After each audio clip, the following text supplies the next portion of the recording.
தனது அம்மாவிற்கு பாடம் புகட்டிய மகள். இன்னைக்கு என்னம்மா பிரச்சனை? தொலைபேசியை எடுத்த பிரபா கேட்க, அதை ஏண்டி கேட்குற?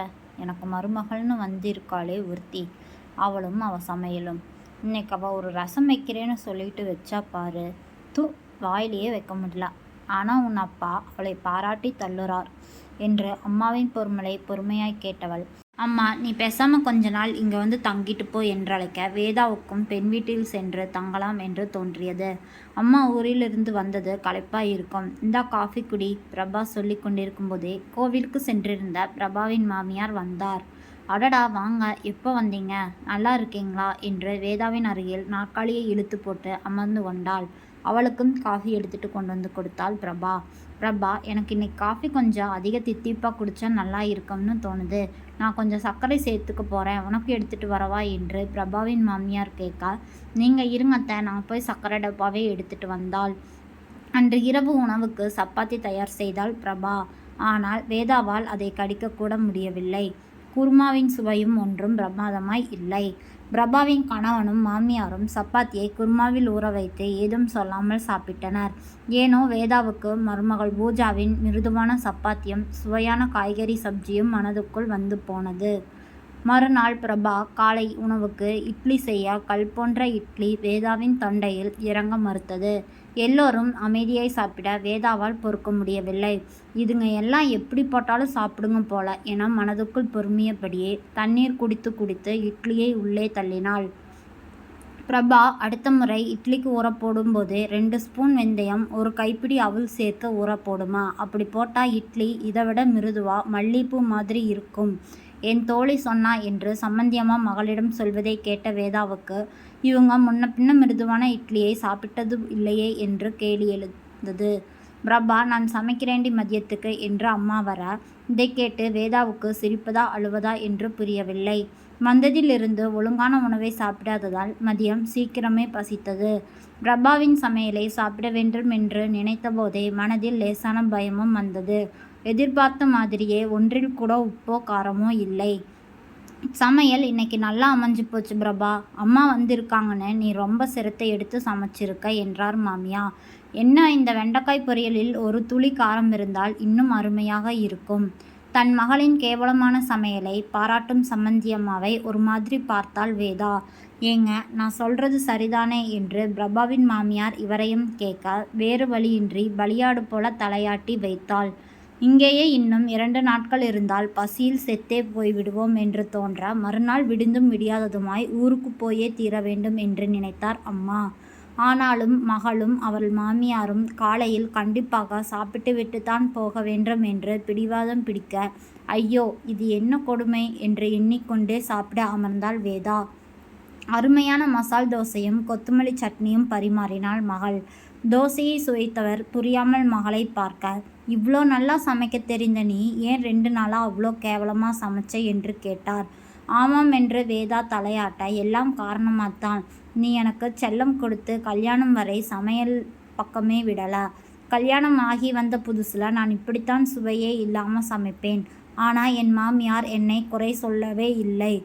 இங்கே என் சமையல் நல்லா இல்லைனாலும் என் மாமியார் என்னை பாராட்டியே அதில் உள்ள குறை என்னன்னு சொல்லிடுவாங்க. நீ வந்த அன்னைக்கே அவங்களுக்கு காஃபியில் கொஞ்சம் கூட நான் சர்க்கரை போடலை.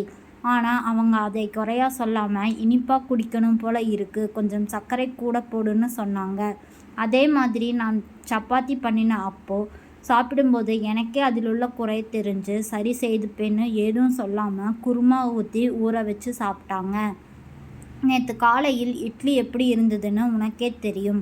அதை பற்றியும் பிரச்சனை ஏதும் செய்யாமல் மல்லிகைப்பூ இட்லி செய்ய டிப்ஸு சொன்னாங்க.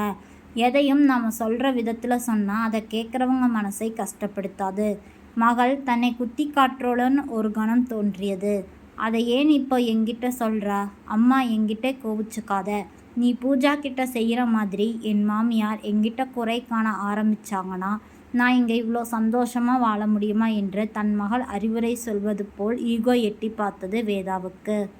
சரிடி பிரபா, உன் மாமியார் மாதிரி எனக்கு பக்குவமாக பேச தெரியாது. நான் இப்படியே இருக்கேன். நீ ஒன்றும் எனக்கு புத்தி சொல்ல வேண்டாம் என்றாள். அம்மா, நான் சொல்கிறத கொஞ்சம் பொறுமையாக கேளேன். நேற்று எனக்கு நீ சமையல் உதவ வந்த. நான் உன் பொண்ணு அப்படிங்கிறதையும் மீறி என் மோசமான சமையலை உன்னால் சாப்பிட முடியல. அதான் நீ எனக்கு ஹெல்ப் பண்ணுற மாதிரி வந்த என்றாள். அதற்கு ஆமாம் என்றாள் வேதா. அதே மாதிரி ஊரிலேயும் உனக்கு தேவையானதை நீயே சமைச்சுக்கோ. அப்படியே பூஜாவை பக்கத்தில் வந்து நிற்க சொல்லு. அவள் புத்திசாலி. ஒரு வாரத்தில் உன் சுவையெல்லாம் அவளுக்கு தெரிஞ்சிரும். இப்படியும் செய்திருக்கலாமோ என்று தோன்றியது வேதாவுக்கு. அம்மா, உண்மையில் உன் பிரச்சனை சாப்பாடோ அதன் சுவையோ இல்லை. அதை செய்கிற பூஜாவை உனக்கு பிடிக்கல. உன் பேச்சை மதிக்காம அண்ணன் அவளை காதல் கல்யாணம் செஞ்சுக்கிட்டான்னு கோபம். அந்த கோபத்தை எல்லாம் நீ பூஜா கிட்ட காமிக்கிற. அதனால தான் அவளை குறை சொல்கிற என்றாள். அவள் உங்ககிட்ட பேசணும்னு தமிழ் கற்றுக்கிட்டா. சைவ சமையல் செய்ய பழகிக்கிட்டா. கடைசியில் அவள் இவ்வளோ செஞ்சு நீ டெய்லியும் அவளை அழ வைக்கிற. அவள் ரொம்பவே நல்ல பொண்ணு. அதான் நீ படுத்துறதுக்கு எல்லாம் பேசாமல் இருக்கா. இதுவே வேற ஒருத்தியாக இருந்தால் இந்நேரம் அண்ணன் தனி குடித்தனம் போயிருப்பான். மகளின் வார்த்தையில் உள்ள உண்மை புலப்படத் தொடங்கியது. வேதா யோசிக்க தொடங்கினாள். தான் வேண்டுமென்றே பூஜாவிடம் அவள் செய்யும் சமையல் மட்டுமல்லாமல் ஒவ்வொரு சின்ன சின்ன விஷயத்துக்கும் குறை காணுவது புரிந்தது. பிரபாவின் மாமியாருக்கு இருக்கும் பக்குவம் தனக்கில்லையே என்ற எண்ணம் வந்தது. அப்பா அவள் செய்வதை எல்லாம் பாராட்டுவது என் மாமியார் கையாளும் அதே டெக்னிக் தான். அதையும் நீ புரிஞ்சுக்கணும். மகள் சொல்லும்போது தான் கணவனின் செய்கையின் அர்த்தம் விளங்குவது போல இருந்தது. அம்மா, கடைசியாக நான் ஒன்று சொல்கிறேன். நம்ம சுற்றி இருக்கிற மனிதர்கள் கூடத்தான் குடும்பம் செய்யணுமே தவிர உப்பு புளி மிளகு கூட எல்லாம் இல்லை. பூஜா நம்ம வீட்டுக்கு வாழ வந்தவள். அவளை நீ மகளாய் ஒரு சக மனுஷியாய் நினைச்சு அவகிட்ட அன்பா நடந்துக்கலாம். அம்மா, இனிமேலாவது பூஜாவோட உணர்வுகளை மதிக்க கற்றுக்க. தயவு செய்து உன்னை மாற்றிக்க பாரு என்றாள். இதுக்கு மேலே உன் இஷ்டம் என்றவள் அம்மாவின் பதிலை எதிர்பார்க்காமல் கால் டாக்ஸிக்கு ஃபோன் செய்தாள். இப்போ எதுக்கு கால் டாக்ஸிக்கு சொல்கிற என்றாள். நான் வாயும் வயிறுமாய் இருக்கிற என் மருமகளுக்கு ஏதாவது செய்து எடுத்துக்கிட்டு போகிறேனே. அவளுக்கு மைசூர் பாக் பிடிக்கும். தேவையான சாமான் வாங்கிட்டு காசு தரேன்.